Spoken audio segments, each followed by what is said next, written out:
A joint communiqué released following the fourth summit of the guarantor countries of the Astana Process, Russia, Turkey and Iran, highlighted a number of priorities in regards to Syria, as the summit came 2 months after U.S. President Donald Trump announced his decision to withdraw American troops from Syria. The leaders had the chance to assess the impacts of such a move. The communiqué described the U.S. decision, if implemented, as a step that would help strengthen stability and security in Syria, expressing a cautious, optimist position of the Astana partners.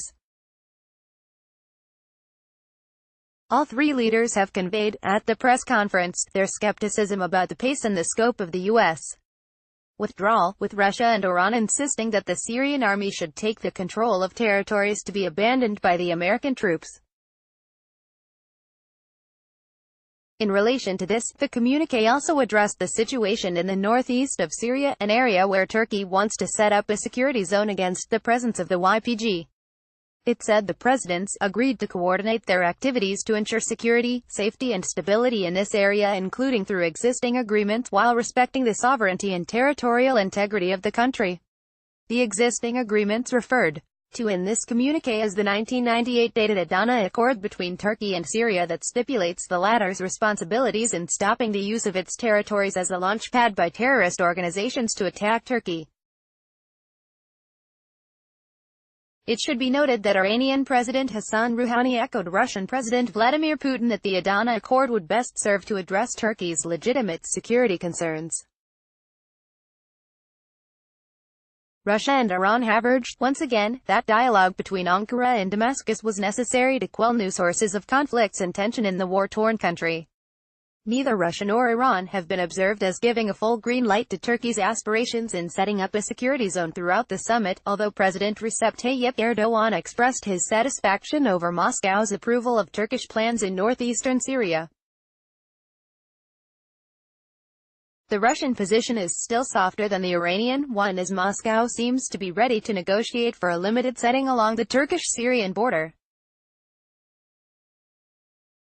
The issue that dominated the Sochi summit, however, was the situation in Idlib. The three presidents examined in detail the situation in the de-escalation area, read the communiqué, as they denounced and expressed serious concern with the attempts of the terrorist organization, Hayat Tahrir al-Sham, to increase its control over the area, and agreed to effectively counter these attempts as well as to take concrete steps to reduce violations in the enclave. They also reaffirmed the determination to continue cooperation in order to ultimately eliminate Daesh, ISIL, al-Nusra Front and all other individuals, groups, undertakings, and entities associated with al-Qaeda or Daesh, ISIL, and other terrorist groups, as designated by the UN Security Council, it added. Putin and Rouhani have strongly recalled that measures taken in Idlib were temporary and that patience on the continued presence of jihadist radical groups was wearing thin. Putin made clear that the attacks of the terrorists will not go unpunished and that the ceasefire agreement brokered between Ankara and Moscow was about to turn into a problem in itself. We should not put up with the presence of terrorist groups in Idlib, Putin said at the summit. That's why I propose we consider practical concrete steps that Russia, Turkey, and Iran can take to completely destroy this hotbed of terrorists. Rouhani did not say anything very different, and strongly accused the U.S. and Israel of supporting these terrorist groups. Erdogan, however, insisted on the continuation of the implementation of the protocol, equally accusing the Syrian regime of breaching the Turkish-Russian ceasefire deal. Unlike Putin and Rouhani, Erdogan highlighted that peace in Syria had never been so close, indirectly urging his partners not to ruin this window of opportunity by suggesting a hasty operation into Idlib.